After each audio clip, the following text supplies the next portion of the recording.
this is your girl Wakeji Kamore and welcome to Reflections by Wakeji Kamore. Thank you so much for tuning in today. I do hope that you're having a fantastic day wherever it is that you are and whatever time it is that you get to watch this Bible summary. I really appreciate you being here. If you're here for the very first time, please stick around. Kindly remember to subscribe, to like, to comment, and most importantly to share this video. If you've been here since the beginning, you deserve a medal. Like, someone needs to just track you down and give you a medal. Like, really if you've been here from the beginning, you need to actually just say, hi, I've been here from the beginning at the comment. Please let me acknowledge you. Let me just know who you are, that you have actually watched and listened to this Bible summary from Genesis chapter 1. Kindly just say something in the comment section. You know, I've been thinking about this video and I was like, hey, now I started doing videos every day. I don't think I thought this through. My clothes are finished. I'm like, people who do this have stylists. Me, I have my wardrobe. I have myself. So, ukijisikia wewe ni stylist unataka kunistyle, please, unaweza ni style niache kurudia nguo zangu. But anyway, it's such a pleasure doing this. We are doing this for God. We're not even doing this for fashion, but we're really happy to get to be doing this. So today I'm going to be covering Deuteronomy chapter 26. And I'm going to be reading it from the NLT version, which is the New Living Translation. And as usual, I'm going to be reading it word for word. I feel like this book of Deuteronomy nimejaribu. I've been reading the chapter word for word. I feel like I need a medal myself for just being able to do that. But anyway, kindly follow through. Let us see what the word of God is saying to us today.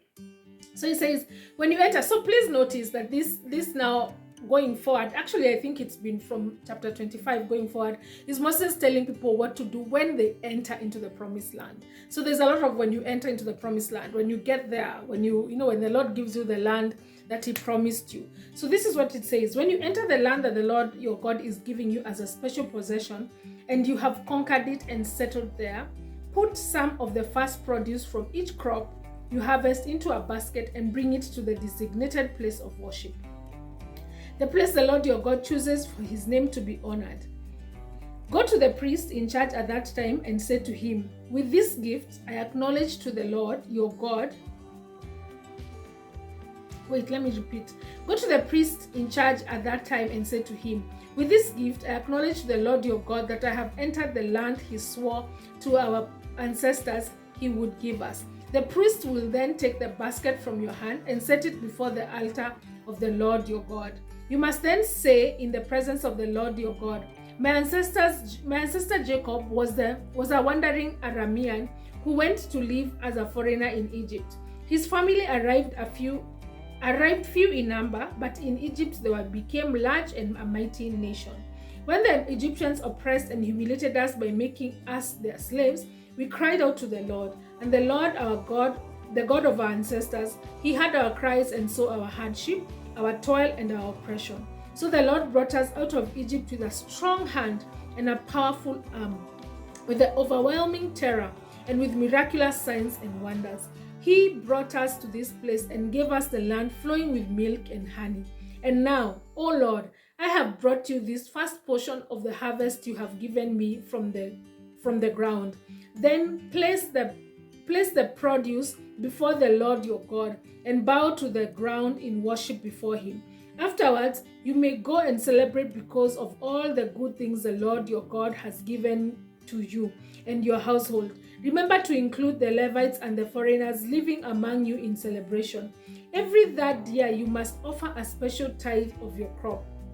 In this year of the special tithe, you must give your tithes to the Levites, to the foreigners, to the orphans, and to the widows, so that they will have enough to eat in your towns. Then you must declare in the presence of the Lord your God, I have taken a sacred gift from my house, and I have given it to the Levites, to the foreigners, to the orphans, and to the widows, just as you commanded me. I have not violated or forgotten any of your commands. I have not eaten any of it while in mourning. I have not handled it while I was ceremoniously unclean. I have not offered any of it to the dead. I have obeyed the Lord my God, and I have done everything you commanded me. Now look down from your holy dwelling place in heaven and bless your people of Israel, and the land that you swore to our ancestors to give us, a land flowing with milk and honey. Today the Lord your God has commanded you to obey all these decrees and regulations, so be careful to obey them wholeheartedly. Then you have declared today that the Lord is your God, and you have promised to walk in his ways and to obey his decrees, commands, and regulations, to do everything he tells you. The Lord has declared today that you are his people, his own special treasure, just as he promised that you must obey, just as he promised that you must obey all his commands. And if you do, he will set you high above all the other nations he has made. Then you will receive praise, honor, and renown. You will be a nation that is holy to the Lord your God, just as he promised. And that's the end of the chapter. And I like this, I like verse 3. Verse 3 must be my favorite, where it says, after you have gotten to the land that the Lord has promised, and you've conquered it, and you've settled in it, go to the priest in charge of that time and say to him, with this gift, which is the first fruit of your harvest, with this gift I acknowledge to the Lord my God that I have entered the land that he swore to our ancestors that he would give us. I like the idea of acknowledging that the Lord has delivered what it is that he promised he would deliver. It's like saying, God, you promised that you would give me this land, and now my 2 feet I've set my 2 feet in this land that you promised, and surely you have delivered, and I acknowledge you, and I celebrate you, and I give you this gift. I really like that. And what has God promised you? Like, even now, forget the Israelites. Right now, what has God promised you? Has he promised that he will not lack any good thing? Has he promised that he will heal? Has he promised that he will protect, that he will provide, that he will sustain? Has he promised protection? And has he delivered these things? Has he delivered protection to you? Have you been protected? Have you been healed? Have you been provided for? Have you been sustained? Has the Lord delivered the things that he promised?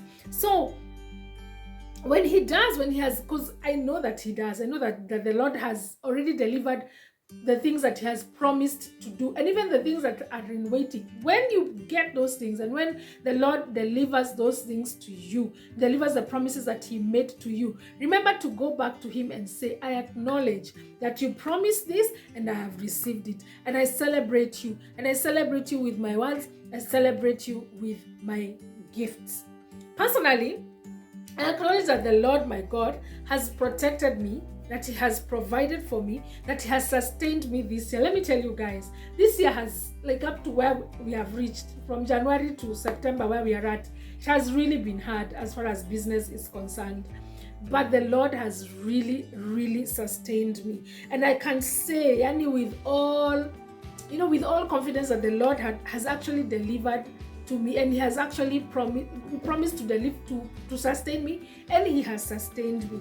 He has been good, he has been my friend, he has been my father, and he has been faithful, and I praise his holy name. I challenge you to take some time to actually take some time right now. Let's not even say when you have time, sit down and think. No. Take some time right now to acknowledge and celebrate God for what it is that he has given you, that he already promised that he would do. Acknowledge him with your words and acknowledge him with gifts. Tell him of his faithfulness. Tell him of the fact that he has been a friend and a father to you. Tell him of his faithfulness in your life. Give him credit for the things that he has helped you accomplish this far, for the higher places that he has taken you that you wouldn't have gone by yourself, the fact that he has sustained you, the fact that you have mental health, the fact that you are sane. Let me tell you, that is not even a joke right now. That is not something to even be taken for granted. Just the fact that he has given you peace of mind and everything else that he has promised in his word and he has delivered. Take some time to acknowledge the Lord with your words and with your gifts. That's my challenge, not for today, for right now. Acknowledge the Lord for the things that he has done. This is your girl Wakeji Kamore, and this has been Reflections by Wakeji Kamore.